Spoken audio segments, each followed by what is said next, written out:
And we welcome Keith Costas to work our way through that group. Hi, Keith. Hi, Maddie. Yeah, there's 14 of them debuting on the ballot this year. If you look at the tracker, Beltran is definitely safe. He's the only guy that has a chance to get in on the first ballot. K-Rod probably going to end up above that 5% threshold, but that leaves us with a dozen other players that are most likely going to be one and done. So we figured on the final day here, why not celebrate the great careers that they had? And we'll start with Houston Street, a guy who closed games, but to me the thing about him was how fast he started.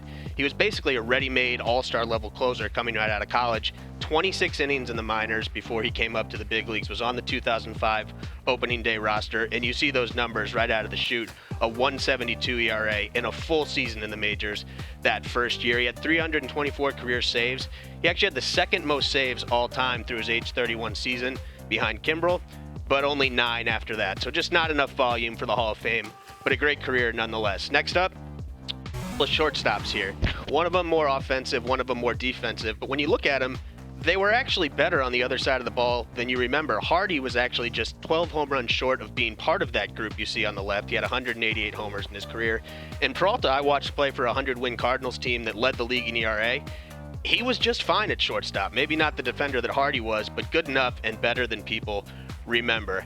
Now, how about a couple of pitchers? These guys were both eccentric characters off the field. They had distinct styles on the field, and that probably overshadowed how good they were at their peak. Now, we don't really see this kind of quality and volume in the game anymore. These were career low ERAs for them in those seasons and career highs in innings pitched, so combining quality and volume there for both of them. Next up, Matty, a guy from a franchise that you're familiar with, the Angels, Jared Weaver. Think back to when this network started. He was among the guys that was one of the true aces in the game, and I think this board here gives you a pretty good comparison. All of these guys, save for maybe Clemens, had similar type of careers to Weaver. Not the longevity, but at their peak were among the best players in the game and could have pitched at the top of the rotation for just about any team. Next up, Jason Worth won a championship in Philadelphia, and he wasn't part of the Nationals 2019 season, but he did set them on that course to be a winning franchise. You look back at what they did in D.C. before the Worth contract and then what they did in the 7 years he was there. Second best record in the league behind the Dodgers, and then a couple years after he left, with mostly that same group that had that momentum from Worth's tenure, they get through and win the World Series in 2019. Next up, a couple National League West players. What you have here, Matty, guys that spent their entire career with one franchise, most years with these two teams since the move to California. So some iconic players in those uniforms, and you see on the bottom, obviously they matched up a ton. Ethier got the better of those matchups. Huge numbers versus Kane going head-to-head.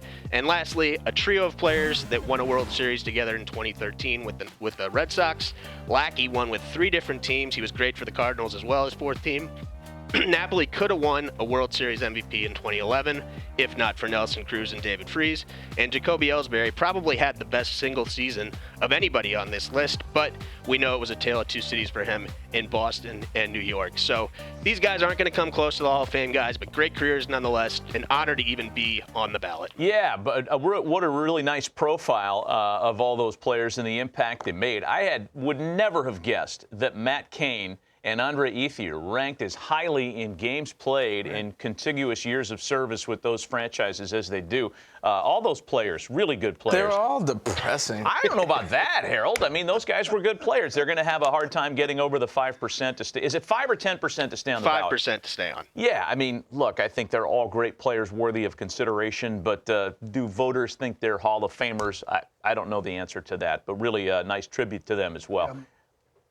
Oh, did you have something? Well, what's interesting, too, is, and I think that's the point, when you come up with players like that, it's not a slight or looking down on them. They're not Hall of Famers.